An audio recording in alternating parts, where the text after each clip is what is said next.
RPE, the rate of perceived exertion to measure your training. So what is RPE?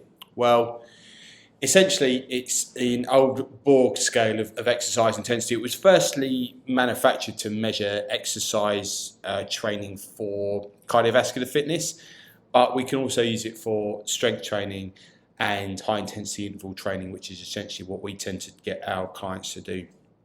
But it can be used if you're marathon training or whatever, and it often is actually. It's a 1 to 10 subjective measure of intensity.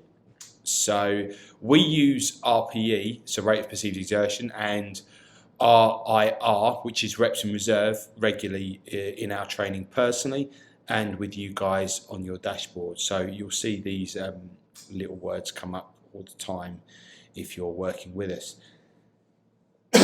It's just another tool in your toolbox to measure progression. It's based on feelings, so it's subjective to some level. You can see that as a pro or a con, depending on where you stand.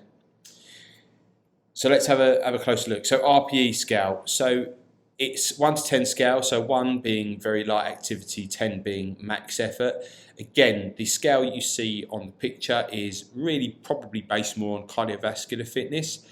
But again, it does carry over to strength training as well. And you'll have worked, I'm sure, at all levels of this scale in some format. It takes a little bit of getting used to in terms of what you define as maximum effort. Might be very different to what I define as maximum effort, which is why there's a little description at the top under each number. And, you know, when we say max effort, we do mean max effort. And when we say very light activity, we do mean light activity. So this is the only issue with the RPE scale, as it's based on you being honest and open. The scale will vary on days depending on other factors. So if you're tired, or, you know, dare I say it, for, you know, hungover, or all these other things you might be, you know, a training session that usually is around about a 4 to 6 might one day be a 7 to 8, depending on other things that are going on in your life. It's just another data point to use in your training, and it needs to be part of a wider data set. So, you know, we wouldn't necessarily focus a whole data points around this type of scale, but it really does help us with some of the other secondary movements and secondary types of training that we do. It can be used with reps in reserve if required as well. So you can use your RPE and your reps in reserve scale as a monitor for exercise intensity. So what's reps in reserve? So lovely picture here of Will doing a bench press, and you can see it doesn't take a genius to work out that when he's doing this, that his RPE is probably at the higher end. You can tell by the expression on his face in the picture. He's obviously working very, very hard. So just by looking at that picture, I can probably say he's maybe got 1 or 2 reps in reserve there. He's right at the end point.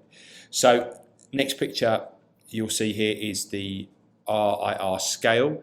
So, you know, maximum effort, you know, you're going to have not many reps in reserve. You know, if you're sort of hitting sort of the 8s and 9s, you might have 1 to 2 reps.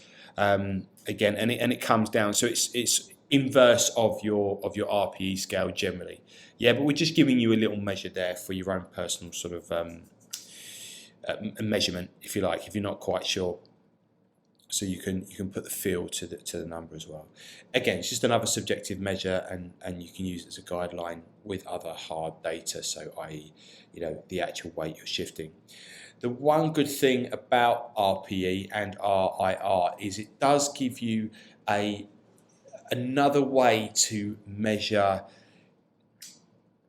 increases in performance, and another way to measure what would the word be?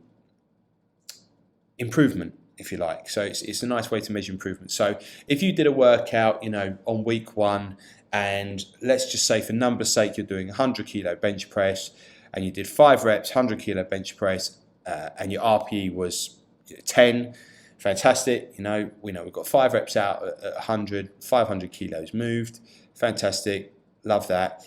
Then, you know, in 4 weeks' time, we go to do it again, and we still do, you know, the 5 reps at 100 kilos. So we moved exactly the same weight, but our RPE has moved down to, say, a 6 or a 7, without even measuring any, the hard data would suggest that, you haven't improved. Hard data would suggest, you've stayed exactly the same. But we know with the subjective data, with the RPE scale, you've actually found it a lot easier. So you've done the same amount of work, but a lot easier. You can take from that you've actually improved, that you've got stronger. So it's another way of measuring performance. It's another way of measuring improvements, and something that you can use with wider data sets and harder, more, say, subjective sort of the training exercises. So some of your assistance exercises, and we usually use it on your data sheet as a measure of assistance exercises. You can get something down in there without having to kind of go into the minutiae of remembering lots and lots of different weights and lots and lots of different percentages all the time. So often what we do is we use an RPE of sort of between 6 and 7 with our assistance training. And the reason we do that is, as I've said here on this final slide, is 99% of the time, less is more. So what we tend to find is that if everyone's trying to hit RPE 10 all the time, you're either going to burn out or you increase your risk of injury. And it's just not a sustainable way to train. So again, we should be in it for the long term. We should be in it for an extended period to slowly increase muscle mass or slowly reduce body fat, whatever it might be, or slowly increase performance. We don't want to be going balls to the wall every single session.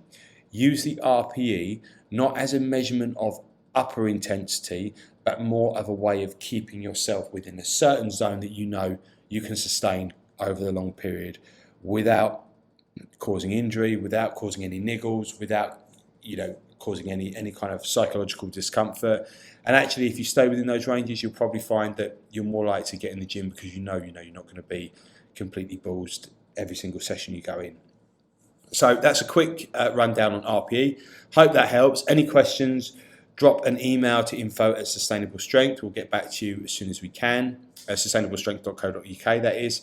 We'll get back to you as soon as we can. And hopefully that helps with your dashboard and RPE.